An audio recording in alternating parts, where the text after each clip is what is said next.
What's up, mystery gang? All right, so your girl is back with another video. But before we get started, please hit that notification bell, hit that subscribe button so you subscribe every time I post a new video.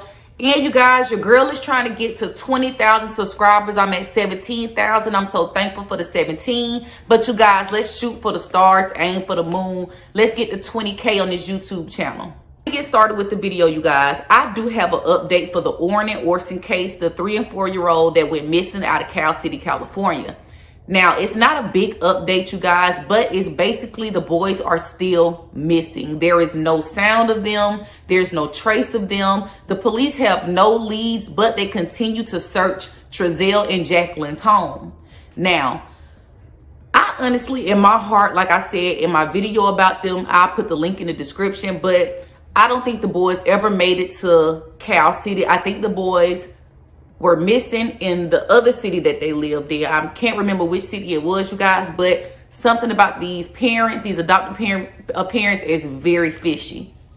So they have upped the reward to, I think, $100,000. An extended family member of Trezell has donated $30,000 to the reward. So the reward has went up, you guys. So hopefully somebody comes out, but it has not been a trace. I mean, the only thing was, like, I think a bag left behind in the desert that said Orson's or Orwin's name on it. It wasn't for the neighbors. With the surveillance footage, we wouldn't even known a lot of the stuff that went place weeks and days prior. We would have never known that they got in the van one day and it was only 4 kids, not 6. So that's kind of weird because it's 2 of your kids missing. And then when we saw you on surveillance like a week before, you only had 4 kids. So were they missing then? Did they move to Cal City with them? Like, I feel like they need to take polygraph tests and they need to be under extensive questioning, you guys, because these parents know something's just not right. Honestly, I don't think the police have done enough to try to find these boys. They're 3 and 4 years old. Now, let's basically play process of elimination.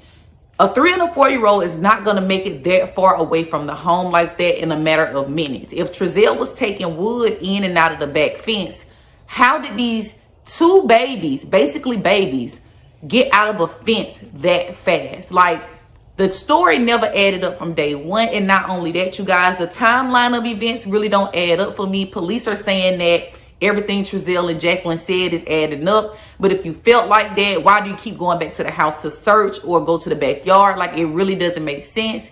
They're saying that there's no sign of the boys at the home. But you guys, I don't think that they would do something to the boys and then call the police out to the home knowing that it was evidence at the home. So obviously it's not going to be any evidence of the boys at the home. All right, you guys. So today I have a story for you guys about a missing woman. Now, today we're going to be talking about the story of Stephanie Parze. Now, Stephanie Parze, she was a makeup YouTuber, you guys, and she was a part-time nanny.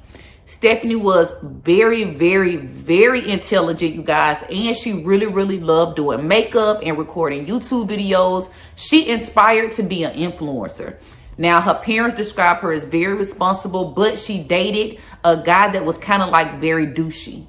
The guy that Stephanie was dating was named John Osblinger. Now, I hope I'm saying that right, you guys. Y'all know I'm not good with these names, but we're just going to say John. So Stephanie dated a guy named John, and they really had a very, very rocky relationship. She was 25, he was 29, and he was very, very controlling over Stephanie. Their relationship was on and off, you guys, and Stephanie's parents really did not care for John at all. Now, on October 30th, Stephanie and her mom and a few other people, they went out to a psychic reading. Now, this was around 10 p.m., and Stephanie's mom, Charlene, is saying that Stephanie was in good spirits and that her and Stephanie had a really good night. Stephanie kissed her 3 times and Stephanie went off. Now, this night is very significant because this is the last night that anyone saw Stephanie. Now, the next day around 9 a.m., Stephanie had a babysitting gig. Now, when she did not go to this babysitting gig, you guys, they contacted her family, in which her family quickly contacted police. Her mom is saying that this is not like Stephanie because Stephanie is always going to work. She's always trying to make sure that she's doing the things that she has to do. So she instantly called police and let police know, look, this is not like my daughter. She's not at work. And I'm so happy her family did do this as soon as possible because this helps police really narrow down what's going on. So her mom even drops John's name and let police know, look, Stephanie and John, they have a really rocky relationship and I'm very worried. So police head over and they try to question John about the whereabouts of Stephanie and just try to figure out what's going on. Police, they try to talk to John, but first they go search Stephanie's home. Now, when they go to Stephanie's home to search, they find her phone there, they find her car still in the yard, and they see that the dog is still there, you guys. So no one was there with the dog. Now, when they talked to John, John told police that, look, yeah, I stayed the night with Stephanie the night before, and I saw her go to work the next morning. Now, the crazy part about it is Stephanie never made it to work. That's why her mom called the police. So police know that this wasn't right. So police tried to find something going on with John in order to get him down there to question him more. So they ended up finding child pornography on his phone. So when they found this, they charged him with child pornography and they went ahead and arrested him. But after arresting him, you guys, he still denied having anything to do with Stephanie going missing. Disappearance of a young woman in New Jersey. Yeah, family and friends lost track of 25-year-old Stephanie Parze last week, just hours after she visited a psychic. Now her family is desperate to find her. New Jersey reporter Anthony Johnson is live in Freehold with the details. Anthony. Yeah, 25-year-old Stephanie Parze lived in the house right behind me. Her car is still in the driveway. Her parents came over to this home and they found her cell phone inside the living room. Now they're trying to hold out hope that she is still alive. I know that we will do everything we possibly can to get you home. Her disappearance is a mystery. Stephanie Parze was last seen around 10 o'clock last Wednesday night after she spent a night out with family to see a well. Now, upon further investigation, you guys, into John's life, John's phone, John's devices, laptops, they find all type of things, you guys, and they ended up finding these text messages and Facebook messages from the night before, the night that she was with her mom at the psychic reading. Now, in these Facebook messages, he badgered her, he cursed her out, he threatened her, and she never responded to any of these messages. He blamed her for their breakup, and it was just like very threatening what he was doing. Now, after police saw this, the police sent this to the judge to try to say, look, he needs to be left in jail. I know we can't hold him on these child pornography charges for long, but he needs to be left in jail until we can find Stephanie or find Stephanie's body. But for some reason, a judge disagreed, and on November 19th, so that was basically almost a month after Stephanie went missing, he was let go, you guys. And 3 days later, this man committed suicide. Now, what's so crazy about him committing suicide is that the fact he probably took along secrets with him. Boyfriend of a woman missing for more than 3 weeks has been found dead. The ex-boyfriend was once a person of interest in the case. CBS 2's Dave Carlin is in Freehold with more on these developments this noon. Dave? This is a startling development in the case of missing 25-year-old Stephanie Parze, which brings investigators here to the home of her ex-boyfriend, who was found dead, and sources telling us it appears he took his own life.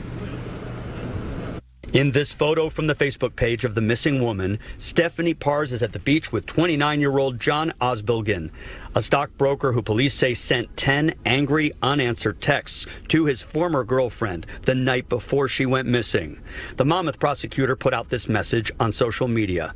John Osbilgin found deceased at his Freehold home this morning. We do not believe his death was suspicious at this time. From jail after being charged with possession of child pornography. Investigation remains active. More to follow. He committed suicide, and in his suicide letter, you guys, because he left a suicide letter, he basically blamed Stephanie for the things that was going on, and he professed his love for a whole nother woman. So in this suicide letter, he's still deflecting from the fact that he's responsible for Stephanie's disappearance and he knows where Stephanie is. And instead of just telling the police and authorities, look, this is what I did to Stephanie, or I know where Stephanie is, he kills himself. In my eyes and in everybody else's eyes, they felt like this note was a clear indication that he did something to Stephanie. It's just the way he worded the note, the things that he said. It's like he apologized, but didn't apologize, but then you killed yourself. And then you even asked your parents not to put pictures of Stephanie in your obituary, but put pictures of another woman that you were involved with, and that's the only person you really Like, it was like that last attempt. Like, not only is she missing, and I could be the reason that she missing, because honestly, the cops and everything, they really don't know, but he knows. But not only am I responsible for her missing, at the end of her life and my life, I'm gonna just boom, put that out there that, girl, I ain't even love you anyway. Like, that's crazy to me. That just shows what type of attitude he has toward things. His parents, on the other hand, his family, they feel like he did not confess for real. Like, they feel like the letter was just like, I did some things in my life and I'm not proud of. They don't think that he was talking about Stephanie. They feel like he did not do anything to Stephanie, and they basically blame Stephanie's parents and Stephanie for him committing suicide. They feel like if he wasn't going through all these legal things, he wouldn't have committed suicide. Like, classic narcissist. His family is crazy. Your son is responsible for Stephanie's disappearance. And the fact that he does not want to take responsibility is the reason why he committed suicide. Like, the fact that his family even brought Stephanie's name up is crazy. If you're not going to side with her family and try to help find this woman, why even come out and say anything at all? Like, it's crazy. And quite frankly, I have to applaud Stephanie's parents, you guys, because they did not play into John's parents and his family shenanigans. They was like, look, we don't even care about John's suicide. We care about finding our missing daughter. Like, as of right now, he committed suicide. That means even if Stephanie is dead or whatever's going on with Stephanie, he can't be charged anyway, like he's dead. So right now, we're focused on finding our child, and y'all can have that. And I got to hats off, because at the end of the day, that's all that matters. He took his life. He was a coward. Let's find Stephanie. Now, another month or so goes by, and on January 26, 2020, two teenagers that were walking to work in New Jersey, as they walked down like this highway, they passed the guardrail, and that's when they thought that they saw a mannequin laying in a wooded area. But in reality, it was a lifeless body, you guys. And yes, it was Stephanie Parze. Stephanie Parze. The search for the young woman stretched from New Jersey to Staten Island, and now it's over. Monica Guy explains the key evidence investigators say broke the case. It was not the ending that the Parze family had hoped for. However, their daughter, Stephanie, is home. Two teens, a 17 and 18-year-old, came upon her remains Sunday afternoon as they walked along Route 9 in Old Bridge. Ed Parze was flanked by prosecutors from Middlesex and Monmouth counties as he addressed the media.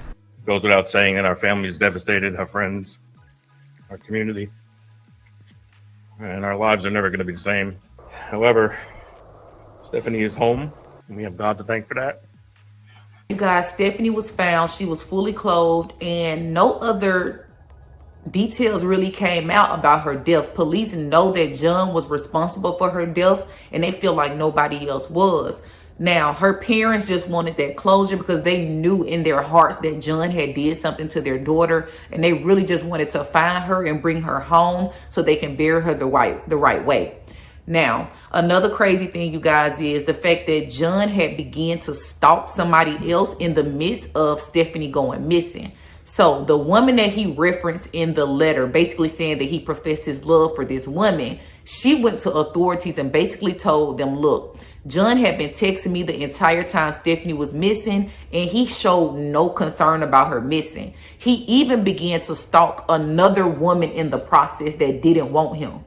I know Stephanie's family is going through something that is very, very, very traumatic, you guys. And not only that, the fact that he committed suicide, they really can't get justice. The only justice that they really got was the fact that they found her body and was able to bring her home. So this is a very, very crazy story. And I mean, it just shows how he should have been in jail a long time ago. He should have maybe done some prison time or something, because he had all of these assault charges, child pornography charge, and he was still able to go home. And when he went home, he killed himself and tried to stalk another woman before killing himself. So, I mean, that just goes to show how the justice system works. He should not have been a free man at all until they found the body of Stephanie. Okay, here we go. So going in with two different mascaras. The first one I'm going to be using is the Roller Lash from Benefit, which is going to give me more of a great curl and space out each individual. All right, you guys. So that's all I have for you guys today. I'm going to be still looking at that Orson West case, you guys. That case is just really, really driving me nuts. I can't sleep at night. I'm up watching other people's YouTube videos, trying to figure out, has anybody else come up with any kind of ideas of where the boys may have went. I know they had like sex offenders in the area, but that did not pan out to anything, you guys. So please stay looking at my channel, because I'm going to be updating you guys with some more stuff going on with that. And that's all I have for you guys today. Bye.